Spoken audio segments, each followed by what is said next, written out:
this new boy at the store. Hey, what's your favorite song on this? You don't know what love is. I am not answering that. Is he cute? I didn't really notice. Today for Africa Roundtables, we have a real treat.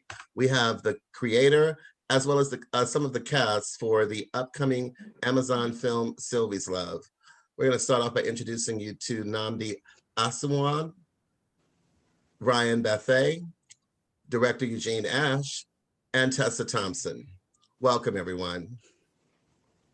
Today we have Katya Woods from Philadelphia. We have Reggie Pounder from Chicago. We have Mercedes in Atlanta.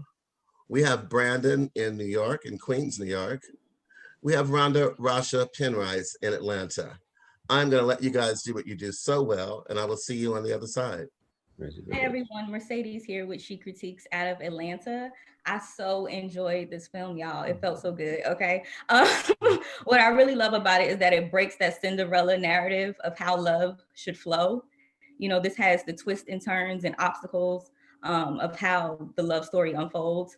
And in your opinion, I was just wondering, what do you think was the biggest obstacle that Sylvie and Robert had to go through to ultimately be together? And we can start with you, Tessa. Oh goodness. Well, something that isn't entirely in their control is timing.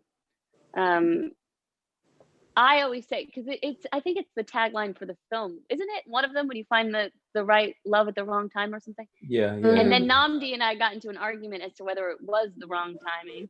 Because he thinks they met at the right time, but Sylvie messed it up. We're still arguing about that. The film is well over.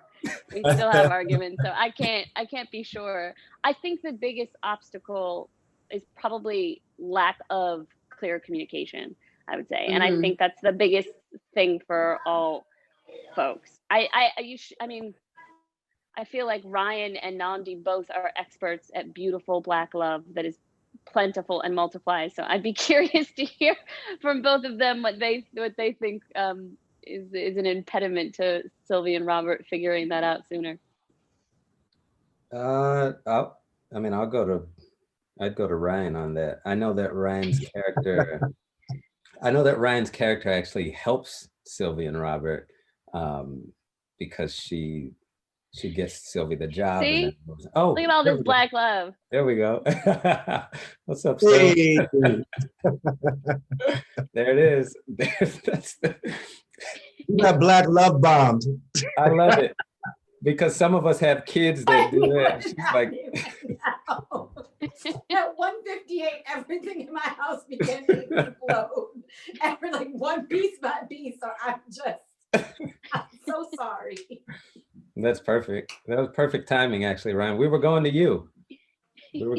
Tell us about Black love. I'm so sorry, Nnamdi. You were saying something so pithy and profound. I hadn't said anything. No. He hadn't said anything. He was just looking over. It's like the Brady Bunch. He kept looking over at your square, being like, "Is she done talking to whoever she's talking to off camera, so I can have her answer?" Because I don't know what to say. It's in the calendar. I'm like, is somebody bleeding? Like, what do you want? But you know, I'm still wifely. No matter what, I'm wifely. Instead of being like, Negro, what do you want? I was like, yes, my love. What can I have? So that is, you know.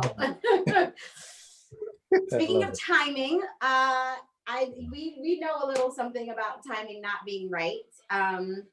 You know, I sometimes wonder if it's like the timing isn't right, or maybe it's just some relationships go through that so that you appreciate it more when you finally get it. You know, like that's kind of a gift that some relationships have, where you're like, oh, there's something beautiful about, you know, marrying the boy next door and growing old together and being married for 70 years when you're 85, or maybe not that young, but you know what I mean? But there's also something to be said for, I think, a love story where people have gone through a lot to get to one another, whether that's individually or as a couple. And I think that they really can appreciate it when it finally is.